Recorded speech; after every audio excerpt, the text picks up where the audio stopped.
కీర్తనల గ్రంథము 65వ అధ్యాయం.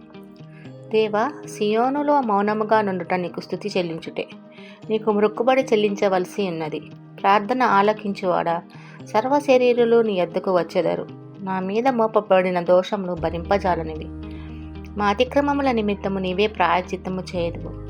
నీ ఆవరణములలో నివసించున్నట్లు నీవు ఏర్పరచుకొని నే చేర్చుకొనివాడు ధన్యుడు.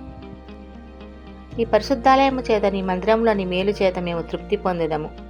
మాకు రక్షణకర్త అయిన దేవా, భూదిగంతముల నివాసులకు అందరికీ, దూర సముద్రము మీదనున్న వారికి ఆశ్రయమైన వాడా, నీవు నీతిని బట్టి భీకర క్రియల చేత మాకు ఉత్తరం ఇచ్చుచున్నావు.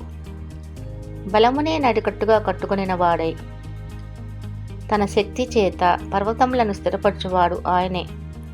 ఆయన సముద్రముల ఘోషను వాటి తరంగముల ఘోషను అణచువాడు. జనముల అల్లరిని చల్లార్చువాడు. నీ సూచక క్రియలను చూచి దిగంత నివాసులను భయపడుదురు.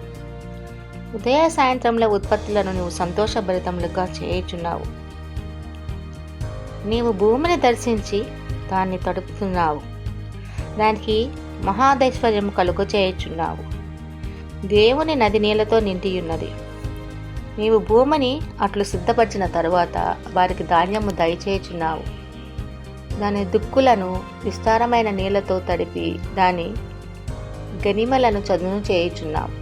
వానజల్లుల చేత దాన్ని పదును చేయుచున్నావు. అది మొలకెత్తగా నీవు దానిని ఆశీర్వదించుచున్నావు. సంవత్సరంలో నీ దయాకిరీటము ధరింపచేసి ఉన్నావు. నీ జాడలు సారము వెదజల్లుచున్నవి. అడవి బీడులు సారము సిలకరించుచున్నవి. కొండలు ఆనందమును నడికట్టుగా ధరించుకుని ఉన్నవి. పచ్చిక పట్లు మందలను వస్త్రము వలె ధరించి ఉన్నవి. లోయలు సస్యములతో కప్పబడి ఉన్నవి. అన్నయూ సంతోషధ్వని చేయుచున్నవి. అన్నయూ గానము చేయుచున్నవి. ఆమేన్. పాల వంటిది, జుంటి తేనె వంటిది, నా జీవకు మహామధురమైనది. మేలిమి బంగారు కన్న మిన్న అయినది. మేలిమి బంగారు కన్న మిన్న అయినది. రత్నరాసుల కన్నా కోరతగినది. రత్నరాసుల కన్నా కోరతగినది. నీ వాక్యమే నన్ను బ్రతికించెను.